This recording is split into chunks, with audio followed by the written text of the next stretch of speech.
Hello, my name is Ade and this is a tutorial on the cutscene system, where it's going to go over some of the basics on how to make a small little cutscene in the game and just go over some of the essential nodes in doing so. So we're going to just make a basic cutscene here. We're going to have the camera start off around here, zoom in towards the overlord character here, and the overlord will do some kind of animation and that will end the cutscene. And we'll also play some cutscene music as well in the background. So the first thing we want to do is we can create an event, and this event is going to act as our cutscene. So if we add a new tree, so here we have an event.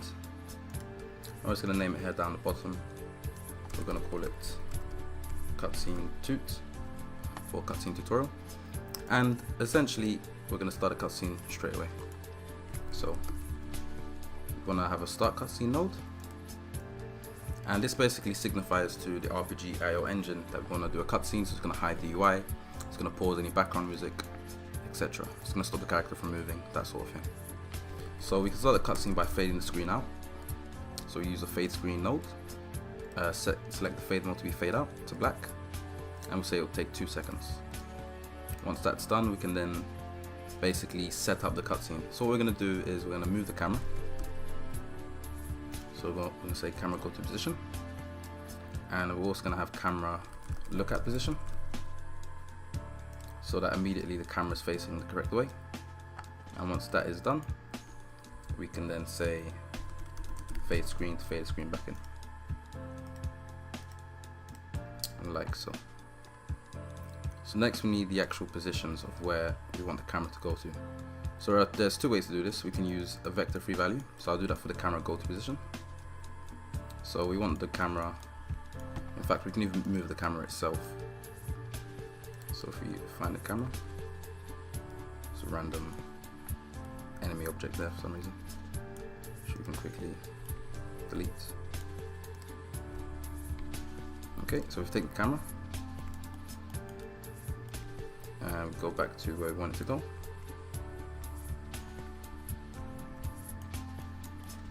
Like so. Say game object move the view, so now the camera is there, and just move it backwards, and we can also rotate it to face the correct way, like so. So the position of the camera is going to be this one here, except that's the local position. So what we can do is you can create an empty game object as a child and move that outside of the hierarchy, and then we can get the actual position of the camera based on this game object there. So that would be 86.51, 9.64, and 12.15. And now we could choose whether we're going to smooth look or not smooth look. So smooth look is going to move it smoothly to that position. Whereas if we untick it, then it'll just instantly move to that position, and that should really say smooth transition rather than look.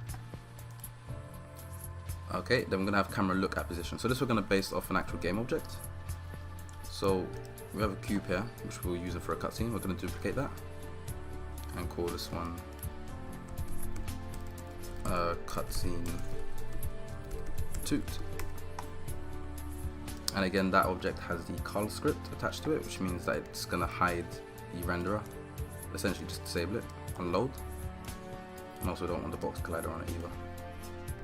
And we're just going to move this cube about there. We just want it to look in this direction, essentially, like so.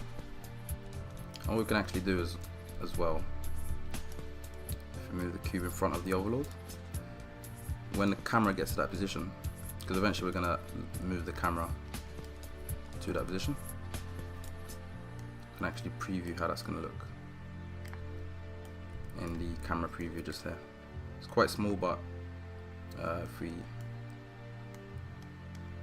show the game view and temporarily turn off the UI, we can see it will look something like that. So we'll leave the camera there for now. But the main thing is we want to use this cube, cutscene tut, as the position we want to look at. So if you make a new game object node, and we're going to find it by name, The name of the game object is cutscene toot, and we then want to convert that into a vector3 using the game object, the vector3 node, and then finally we can link that straight to our camera lookout position like so.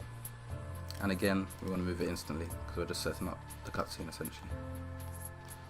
And once that's done, we can fade in from black, and now we can actually do our cutscene.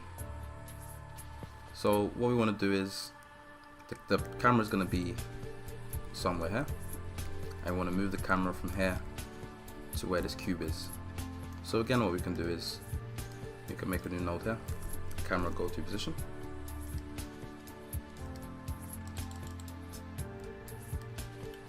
and we can again use this vector3 as our position like so.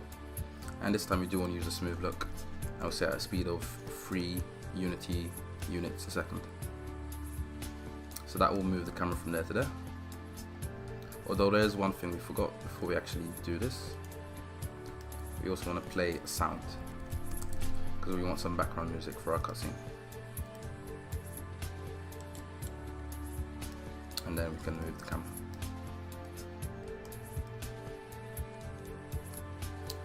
And the sound we're going to play, we're going to use the victory theme, and we're going to also take the use play once ID, and we're going to call the ID cutscene toot01, and basically we'll be able to use that ID at the end of the cutscene to stop the music playing.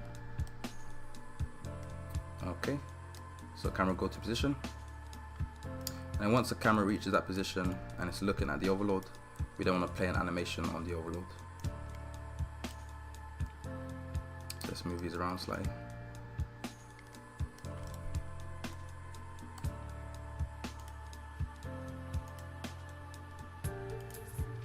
So we're going to play an animation.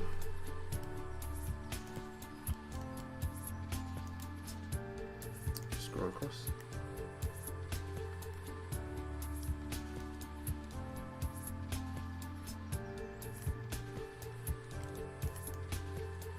So we need a game object. So again, we're going to find a game object by name.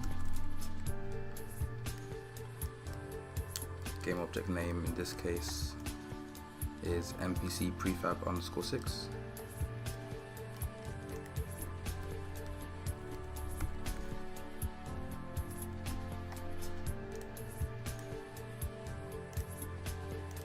And as that's one of our NPC objects, we don't necessarily need the animation component attached directly to that game object. It will automatically detect that it has that. Whereas if you had just some random chest or any other kind of animated object, you need the animation component attached directly to the game object that you link here. But as this is an NPC, then it's fine.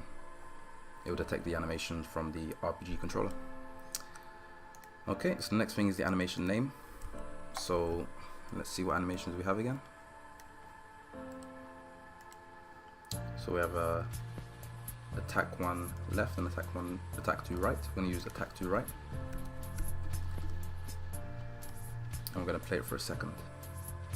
And once that's done, we can wait for some seconds. Maybe 2. And then we want to fade the screen out.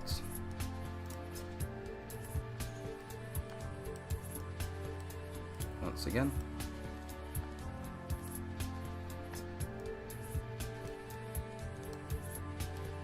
And then fade the screen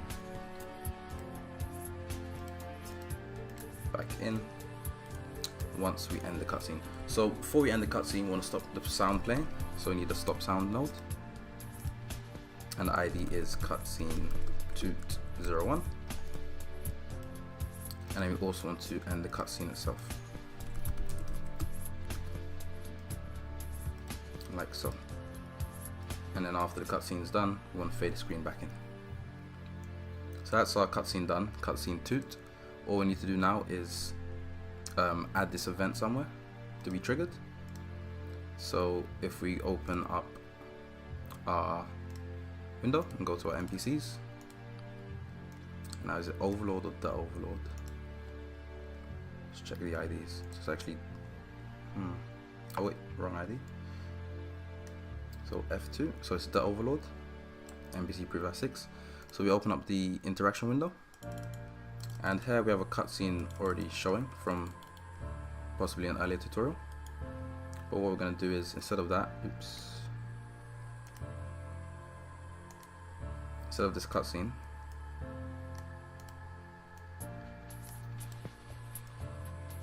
turn off this grid for a second. Instead, we're gonna run an event.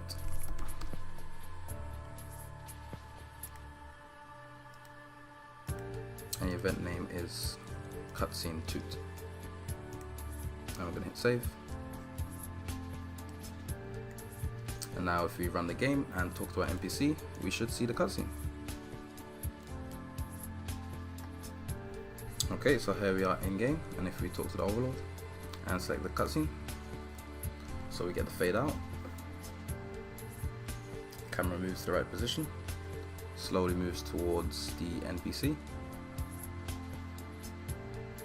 and then the NPC does the attack animation, and waits 2 seconds and fades back out, ending the cutscene.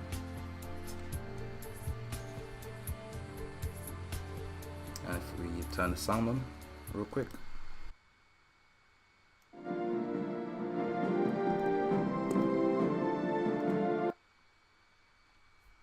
we can hear the background music.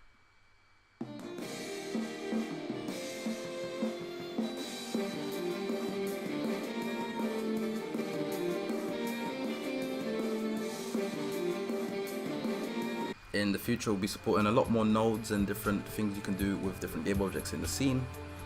But for now, that is a basic overview of how the cutscene system works, how you can go about using the different kind of nodes we have, and how you can set up your cutscene in an event window like so, and then just trigger it from an NPC dialogue. So just to summarize, you want to start your cutscene with the start cutscene node, probably fade out the screen, move your camera or game objects to the right position. You can use game object defined by name and convert their game object positions to vector freeze to be used in certain nodes. And then you can use things like playing sounds with an ID, which you can then stop once the cutscene is done. And you can also play animations based on game objects as well.